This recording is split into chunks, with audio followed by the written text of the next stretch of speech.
Everyone, if you have been following this channel, I have told about DFT and FFT algorithms.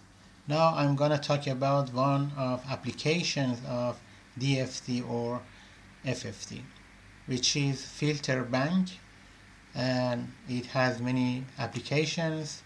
For example, in radar signal processing, filter bank is used for Doppler processing.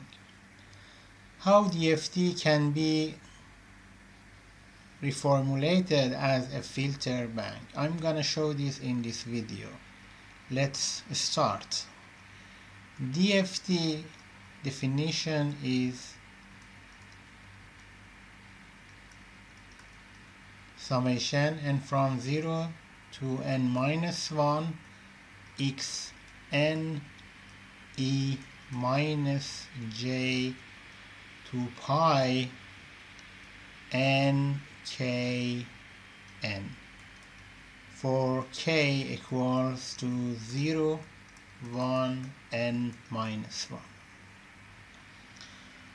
I can multiply this by this term e j 2 pi over n k n.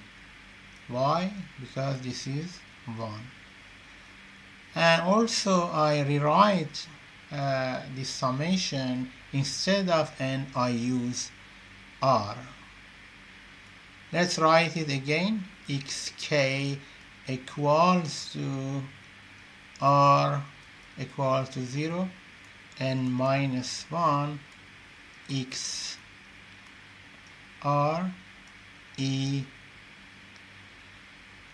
j 2 pi n k n minus r. These two summations are the same and nothing different in these two summations. Now I substitute n with n and I rewrite it. I define ykn, a time domain signal with n this k equals to r equal to 0, n minus 1 x r e j 2 pi n k n minus r. What is this? What it look like? It's like convolution sum. It's convolution of x and convolution with hk n, which hkn is ej 2 pi n k n for n equals to 0, 1, 2, n minus 1 and k equals to 0, 1, n minus 1. It means I have n filters. Filter for k equals to 0, h01, h1, n, h2n, and hn minus 1. And the DFT samples is xk equals to ykn, n equals to n. Let's sketch a block diagram to see the filter bank. We have xn and this signal comes to the input of n filter. The first filter impulse response is h01, the second h1, and the last one hn minus 1. And we see the outputs at n equals to n. So I have a switch here, and we see the output as n equals to n.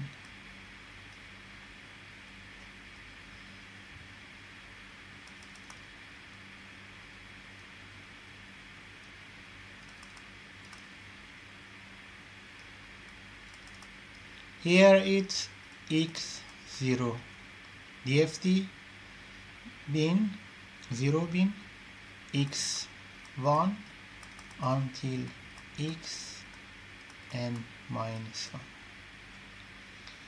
It means estimation n to 1, n sample at the input of filter, 1 sample at the output. For example, for radar, you receive n pulse from the target and in a range cell. Then at the output of one of these filter, you have maximum energy and maximum number, and you can see the velocity and the Doppler of that target.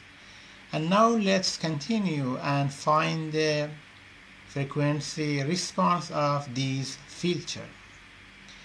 We use DTFT, HK E J omega equals to n from 0 n minus 1 E J 2 pi n k n E minus j omega n, which equals to n0 n minus E minus j omega minus omega k n, which I define omega k equals to 2 pi n over k.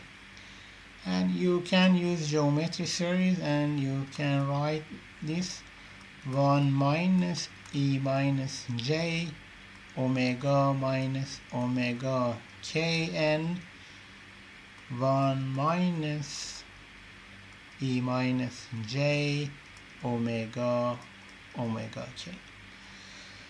By some simplification, we can easily find the absolute value of our filter, which is absolute values sin omega minus omega k n over 2 over sin omega minus omega k over 2. This is the frequency response of the filters. The shape of the filters all are the same, only the difference is the shift based on the, omega k is the center of each filter. For example, the first filter has a shape like this. It's about, for k equals to 0, the center is 0. And the next one, for k equals to 1, the center is 2 pi over n. So you have a filter which the center is 2 pi over n. And then the next one. And then the next one. Until the last frequency 2 pi over n minus 1. We have n filters arranged between 0 and 2 pi frequency. We have a filter bank. So if I want to recap our discussion, DFT can be considered as a filter bank, and it has many applications such as Doppler processing. I hope you enjoy it. Please support and subscribe my channel to see more videos regarding signal processing. If you have any questions or any feedback for my videos and discussion, let me know in comments.